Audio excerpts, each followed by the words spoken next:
G'day everyone, welcome back to another episode of the Good, Bad and Ugly. We are going to be dissecting all the action in round 13 of the 2023 AFL season. Now, I am recording this video before the big freeze game, so if there isn't any content associated with that game, you obviously know the reasons why. I probably put a comment down below giving my thoughts on that game, but still plenty of action to go over. If you go on to enjoy today's video, make sure to leave a like and subscribe. That'd be much appreciated. And let's get straight into it. So throughout the course of round 13, there actually were plenty of good moments throughout the whole round, so it is hard to only fit in just three, but I have tried my best. First one I've got to go over is the Saints win on Thursday night. Now, from a neutral perspective, a lot of people obviously thought this game was boring and dull and just a shit game to watch. Very slow, very low scoring. First quarter was an absolute shambles, but just when you just try, and take all that away, and you just look at the grand scheme of the Saints season, in the situation they are in, they just really need to start ticking over these wins. They aren't historically a very good second half of the season side. They haven't beat the Swans at the SCG since 2009, and from these point onwards, they usually start to struggle a bit, a little bit out of form as well, but they just retain their spot comfortably in the 8 with a much needed win over Sydney. Yes, they aren't playing the best footy so far this year. Sydney haven't beat a team in the top 8. But still, Sydney is always a tough task to do, especially with the history between the two teams. And I just thought their defense and their pressure was top shelf for them to win that game. Pretty much with that, both aspects of the game at the absolute peak, pretty much at the expense of, Sydney playing bad. They just couldn't really combat it. We just saw with the Saints, setting up behind the ball was brilliant. Every time the Swans went forward, they just couldn't find an option. Every time they just hacked it forward, there's always a 𝐓𝐴𝐿 or 𝐷𝐿𝐻𝐿 playing that spare man in the fence. Just their defensive structure was superb. It was a bit of a Ross Lyon masterclass, given the low scoring, of course. But yeah, when they did go forward, they weren't the most flashiest or the sexy sort of brand of footy, but that's just what's going to happen throughout the mid-course of this year. We aren't going to see the greatest brand of footy, but if you can just win those important 50-50s, I thought when the second half wore on, they improved their contested and clearance game, and when it came to the fourth quarter, they really started to win a lot of those 50-50s. Handful of those centre clearances, and the pressure was brilliant too. Had almost 100 tackles throughout the end of that game, almost plus 40 tackles too, beating Sydney in their own strength. They are a very good pressure side, Sydney, so when you do beat the Swans in sort of that aspect, you can really win the ball around the contest, because that's been their weakness point so far, the Swans. But you had the likes of Dan Butler, probably his best game of the while. A lot of turnovers he forced, kicked a few as well. Max King was pretty good and productive down forward, but then you had the likes of Crouch in there all night long.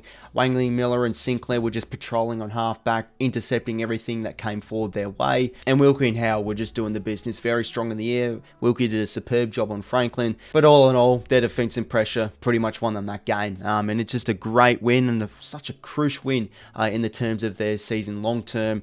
And they're still looking like a good chance for finals heading in the second half of the season. Moving on to the next good in this video today, we've got to obviously go over Port Adelaide, a perfect 10 wins in a row now during this season. Unbelievable how they've just able to do this out of such a poor start to the season after that loss to Adelaide during the showdown. Started off with that massive win in Sydney, and they've just banked off that and improved their brand and their style as the season has wore on. We're starting to see such good balance on their list. Important role players really doing their job. Jed McEntee's been brilliant the past few weeks. Kane Farrell across halfback. Willem Drew's really improving his season. Dylan Williams finding his new home across halfback as well.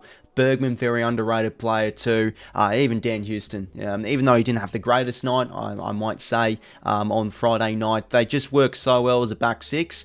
And the most impressive thing that I love watching about them is just their ball movement. It is such champagne football. They're a very good transition side. Most of their goals as well came from the defensive 50 to forward 50. It was a very high scoring game against the Bulldogs. Goals were just leaking and flooding pretty much left, right and centre throughout the whole duration of the game. But they're just tough at it. They sort of have that Port Adelaide tough as nails approach, blended of course with a bit of class through the likes of Rosie and Butters that work well as a tandem so well in that midfield. And it's working this well that you have a guy called Ollie Wines who won the Brownlow 2 years ago. He's not really their best midfielder anymore. He's actually playing a little bit more on the wing, sort of playing a bit more of a role player sort of type. So yeah, it's just their numbers in there. The balance they have is superb. And even down forward, Dixon back in, made a huge impact, kicked over 3 goals, kicked the first goal of the game early on. 𝐼𝐻𝐿𝐻 back in defence, strong. And the thing is, they're playing without Tom Jonas, their skipper. I still think they're playing better without him. It's just insane. And 𝐵𝐴, of course, huge in the fourth term. So many positives for Port Adelaide. Their defence is strong.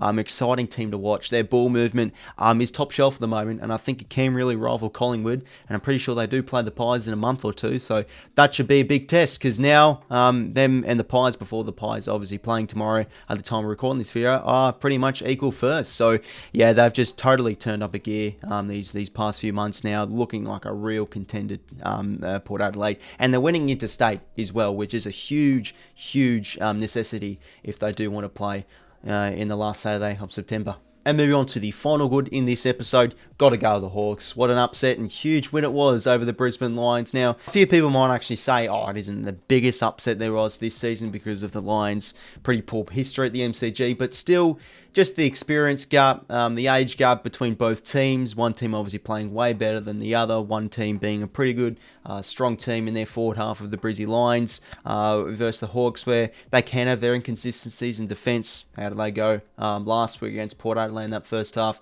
Absolutely terrible, but they were just on the top of their game against the Lions on Saturday. Thought they were just in it throughout the whole game. They look like a genuine chance right from minute one, and it comes from their midfield. Young stars in there, left, right and centre. Without Josh Ward, remember, you've got Connor McDonald having his career best game. I think it was something around 28 disposals and 2 goals. Sort of that half-forward role. Cam Mackenzie coming on as the sub and making an instant impact, really. But the real superstar we are not talking about enough is John Newcombe. I put this guy in my underrated All-Australian team the other week ago. He's just bossing it, and he's able now to... he's added in this year a bit more of an attacking flair to his game. He's started to become a goal-kicking midfielder now. He's starting to break away from stoppages, not just a tackling kind of guy he was the past 2 years, but now to start making an impact, going inside 50 and hitting the scoreboard. I think he's the nucleus of that midfield at the moment. Connor Nash is their oldest midfielder in their group of 24. He's just such a versatile player, able to tag, has height, has strength, brutal in the clearance game too, and they just were really good in that aspect against the Lions. They made them struggle. Their ball movement, their transition was very good. The Lions struggled to defend that throughout the duration of the game. Sicily with another brilliant game as well. It was just, you could obviously see from last week they were really missing him in the back half, but he just controls the tempo back there. You know, he's the main guy, the distributor back there, of course. Lloyd Meek had a superb game, I felt, as the ruck forward sort of role. The future is really bright at the Hawks, and maybe are they making an impact earlier than what they should be projecting as, because 62 inside 50s to 46. The Lions are one of the best forward half teams in the comp, let's remember. Smash them in those sort of regard. Their ball movement, their forward hand passes obviously has been noted quite as of late, quite an amount, but they're just so good with it. Exciting team to watch. When they go inside 50, they just have impact plays down there. You know, Tyler Brockman, when he's starting now to accumulate more and more, he's just able to do so much with every touch. Just all in all, the future is really bright at the Hawks. They are sort of playing ahead of schedule with a few of these wins this year, but this has always just been a bit of a theme with the Hawks. They're just able to really pinch a few upset wins throughout the year, so they're obviously going to be hot and cold given their list, but when they are on, gee, there's just going to be some talent. I think their midfield is going to be just dangerous in the years to come with a lot of those stars in there. Move on now to the 3 bads. We'll kick it off with the first one. We've got to start with the Sydney Swans with their Thursday night loss over the Saints at home. Another loss at home. They're sitting 14th on the ladder, around that mark now, and something's wrong with them. I think they're just mentally off put this year. You can probably just write this year off, and it has been really, really disappointing. Obviously, as a Swans man myself, I do hate to see it, but there's just something really wrong with their ball movement. I felt for that first half against St Kilda, they were good in the clearance and the contested game, and they're always going to be on and off with that sort of aspect, but their ball movement, they're known for it. Their transition, sort of their link hand passes, their chain hand passes, they're known for that. They're known to move the ball really well. Yes, the Saints defended the ground really well, but usually the Swans are able to find avenues to win a game of footy, but we're just not seeing that at the moment. They had obviously some key inclusions with Dane Rampy back in there, so an extra cog in their defence, but you had Nick Blakey. His influence is really limited. He was unable to really drive off half-back at at all. Rowbottom, yes, and Sheldrick, yes. They had a few young gun midfielders in there, really winning the ball well, but they just didn't have any plays on the outside to really, have good use in their forward half. I thought they were scrappy when going inside 50. Really poor game overall. And when the moment mattered in their fourth terms have been terrible this year. All of a sudden they start to lose clearance in the contested game, in the stoppage as well, where they were pretty good at. In the first half, they just conceded a lot of inside 50s. In that fourth term, they were unable to get it out of their own defensive half, kept on turning the ball over. Just a really non-Swans-like performance, and they just let the game slip from their grasp. And obviously, yeah, the umpires made a bit of the influence, of course, with a few goals, but they got some goals for free kicks as well. The Swans, it pretty much evens out. Just disappointing. I think there's a lot of plays that are struggling to hit the scoreboard. Papley finally hit a goal or two, and Buddy was well contained. Still kicked 2 goals, obviously, but he was well contained throughout the whole game against 𝐓𝐴𝐿𝐶𝐞. Going inside, they're ugly. You have the likes of Will Hayward and Ryan Clark not getting enough output from those particular plays on the scoreboard. They're just really lost at the moment, the Swans. I think their ball movement has been one of the problems so far this year, and it was on display again Thursday night against the Saints, with another loss added onto their season. Move on to the next bad now, the Brisbane Lions with a terrible loss. Let's be honest, it was a pretty embarrassing result, going down by pretty much 4 goals over a bottom 4 team where you are obviously a grand final contender, but there's just something having to be said about the MCG. Now, I'm not going to come out here and say, oh, they're terrible interstate. I don't think that's necessarily the case. I feel like at some venues interstate, they actually do play a decent brand of footy and they do pick up results, but just the MCG alone is terrible. The last 10 years, I think they've only picked up 1 win. Now, granted, a lot of those losses throughout the last 10 years have been in their cellar dweller years, but just as of late, obviously their big win, apart from their big win over the D's in the semi-final, haven't been able to pick up results, and they just look like a shell of themselves at the G. I don't know what it is. Is it the big ground? That's probably the reason, but you could see the struggle in that game was the lack of just influence and impact forward to centre, and they just couldn't defend the transition of the Hawks. They were just too silky. They were outclassed. They were outpaced as well. And going inside 50, I thought it was a disaster from a few of those plays. Jack Payne was trying hard, and Harris Andrews, but Gardner, I thought he was probably one of their worst plays on the afternoon. Kitty Coleman probably came on the ground a little bit too late. They just had no drive from halfback as well. Dan Rich was awful. He got subbed out eventually throughout the third term. It was just awful. I mean, Josh Dunkley, he had a good individual game. Lachie Neale, yes, he had 30 touches, but he had 14 marks, career high marks. Dunkley had 7. I just felt they didn't really have much influence in the forward half. Cameron got a little bit busy, but yeah, it's just they were pretty much just struggling to get the ball in there efficiently. I thought their transition offensively and defensively was pretty mediocre as well. That's pretty much what cost them the game. Got outclassed by a young side. Really, really embarrassing. I felt like it hasn't really been talked about too much, but yeah, there's something wrong with the MCG with them. An absolute shell of themselves.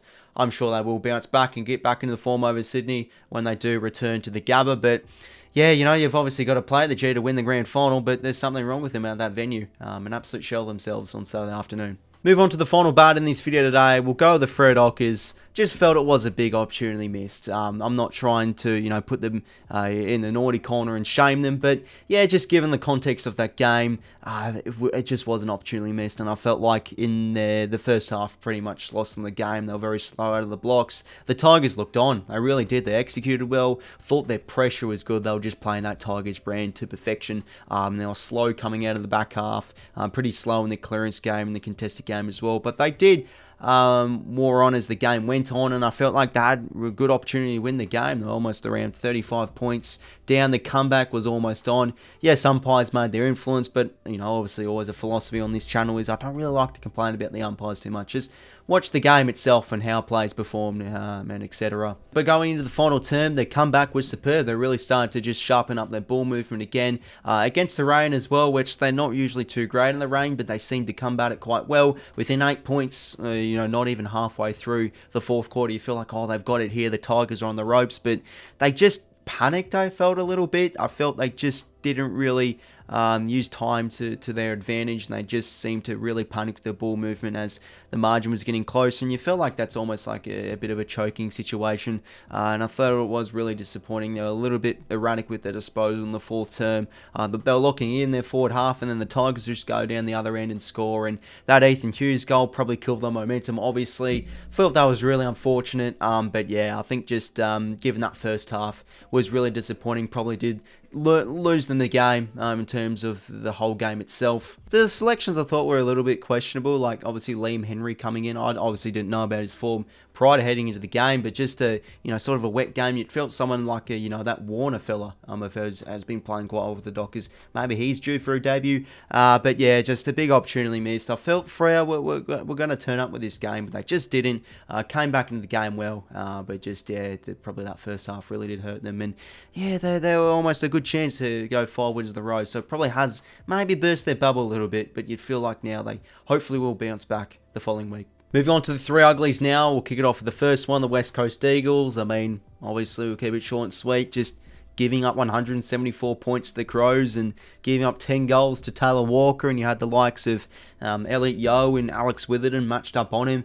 Disaster it was in defence, and it is tough where they are at the moment. I just feel like this season, at the end of the year and the off-season, can't come quick enough for them. Ryan Marrick was awesome on debut. I think he kicked 2 goals, so yeah, he was lively down there, but they just barely got the ball much down there throughout the duration of the game.